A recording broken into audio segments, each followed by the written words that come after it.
Kur qeveria miratoi amnistin penale, ministri i drejtësisë Toni Gogu garantoi se askush që përbënte rrezik për shoqërinë nuk do të përfitonte. Ai e paraqiti ligjin si një mekanizëm që do të ndante të dënuarit që kishin përmbushur qëllimin e dënimit nga ata që vjonin të ishin të rrezikshëm. Por sot mund të thuhet me plot gojë që amnistia është përdorur për të nxjerrë nga qelia personazhe të rrezikshëm të botës së krimit. Dje dolën nga qelia mbi 300 persona të dënuar për krime të lehta.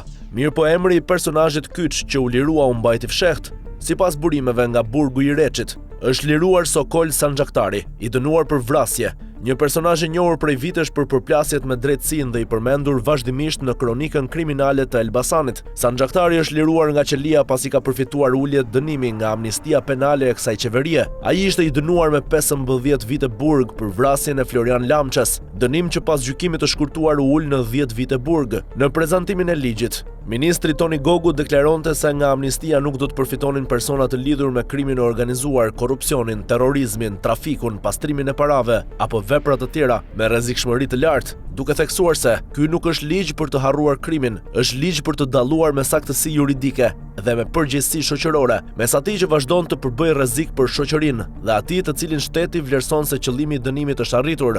Megjithatë, lirimi i Sanxhaktarit e njollos amnistin, pasi bëhet fjalë për një emër që historia e tij me drejtësinë nuk nis me vrasjen e Florian Lamçes.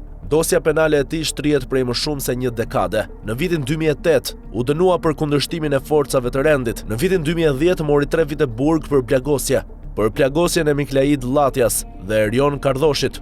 Procedim që u pushua pasi dëshmitarët të roqën deklarimet. Një nga episodet më të njohura lidhet me marsin e vitit 2011, kur policia tentoi arrestimin e tij pranë lokalit shtëpia e Arit Seko në Elbasan. Në ato moment, Sanxhaktari ndodhej së bashku me personazhe të tjerë të botës së krimit. Operacioni degeneroi në përplasje fizike, ndërsa Sanxhaktari arriti të largohej dhe qëndroi në arrati për rreth 6 muaj. Në fund ai u dënua vetëm për armbajtje pa leje, ndërsa akuzat për kundërshtim të policisë ranë në gjykat. Ngjarja për të cilën ai u dënua me burg ndodhi në korrik të vitit 2020. Fillimisht u tha se gjatë një konflikti në një lokal në Elbasan, Sanxhaktari dhe Adriano Hajdari goditën Florian Lamçen me shishe, karrige dhe sende të forta, duke i shkaktuar plagë që rezultuan fatale. Por sipas dosjes gjyqësore dhe përgjimeve ambientale, Lamçe u torturua deri në vdekje nga Sanxhaktari, pasi dyshohej se kishte vjedhur 10 milion euro nga Rozafa City të oligarkut Gjergj Luca. Madje flitet se Luca i kishte premtuar Sanxhaktarit gjysmën e shumës nëse ai gjente dhe kthente parant, por teksa Gjergj Luca nuk u hetua kurrë, tani del nga qelia edhe Sanxhaktari.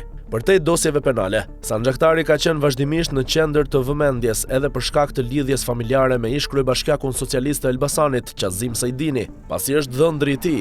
Sipas të dhënave, ai ishte 123 në listën e përfituesve në amnisti. Më herët kishte përfituar edhe 90 ditë ulje dënimi, ndërsa kërkesa e tij për lirim me kusht ju rrëzua nga gjykata. Lirimi i tij rikthe në qendër të debatit pikërisht pyetjen që shoqëroi miratimin e amnistisë penale, apo zbatohet ligji vetëm për persona me rrezikshmëri të ulët, siç premtoi qeveria, apo në listën e përfituesve, po përfshihen edhe emra me histori kriminale të gjatë dhe të dënuar për krime të rënda, si vrasja.